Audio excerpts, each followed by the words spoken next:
জমিদার আসছে বাড়িতে। আম্মা ক্ষুধা লাগছে, খাওন দাও। আরে বাবা রে, আমার জমিদার এসে গেছে। দাও দাও, খাওন দাও, খাওন দাও। বোমা পোলাও কোরমা রান্না হয়েছে তোমার? দাও পোলাও কোরমা, কালিয়া কুর্তা যা আছে সব তাড়াতাড়ি দাও, আমার জমিদার এসে পড়ছে। আরিয়া সিংহাসনটা নিয়ে আয়। লগে মনে করে একটা গামছা নিয়ে আসিস। জমিদারের ছোট পুত্র আইছে, হাত মুখ ধুবে বসবে। নিয়ে আয়। তোর ইন্টারভিউ কেমন হয়েছে? মুখ দেখা বুঝুন আমার ইন্টারভিউ কেমন হয়েছে। আমরা আপনার সাথে সময় মতো যোগাযোগ করব, এই কথাই তো কইছে, তাই না ভাইজান? শোন, তোর একটা কথা কই, এসব ইন্টারভিউ দিয়ে কোনো লাভ নাই। আমগুলোকে খেতে খামারে কাজ কর, সংসারটার উন্নতি হইব, ভালো হইব, বুঝছো? তা করবো কে? বাবু সেজে ঘুরে বেড়াইবো তাই করুন? তাই তোর যে এত কষ্ট করে লেখাপড়া শিখাইলা, কি লাভ হইলো? আমার আশেপাশে সব পোলা বলে চাকরি হয়ে গেছে, আর তোর চাকরি হয় না। খাই বুড়া বাপের কান্দে বসে কতদিন খাবি? আর খাইতে দাও, পেট ভরে দাও, গিলু। মা তুমি খাবার খাওন দিবা? আমি কি তোর বাপের চাকর? নিজে লইয়া খাইতে পারস না? আমার শার্টটা একটু ধুয়া দিস তো বোন, কালকে আরেকটা ইন্টারভিউ আছে। শোনো ভাইজান, আমি না তোমার চাকর না।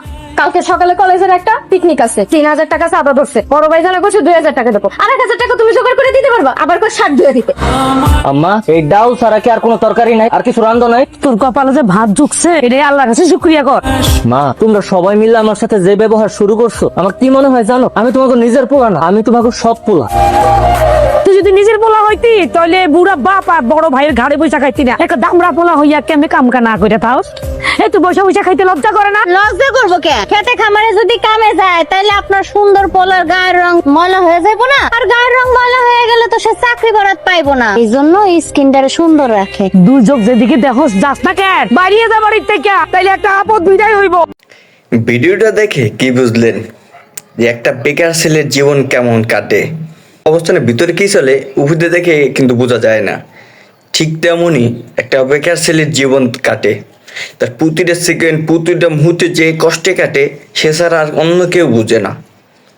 মা বাবা, ভাই বোন, কেউ আত্মীয় স্বজন কেউ তার পাশে থাকে না। এটাই বাস্তব যে একটা বেকার ছেলের জীবন কতটা কষ্টে। সেই যা বেকার ছেলেদেরকে এভাবে কষ্ট না দিয়ে বা তাদের পাশে থাকেন বা সাপোর্ট দেন, তাতে কিন্তু তারা অনেক শক্তি পায় বা চাকরির জন্য আত্মবিশ্বাস। নাহলে ওই বেকার ছেলেটা আত্মহত্যা করতে চায়, যে একটা বেকার ছেলে জানে তার জীবনটা কতটা কষ্ট।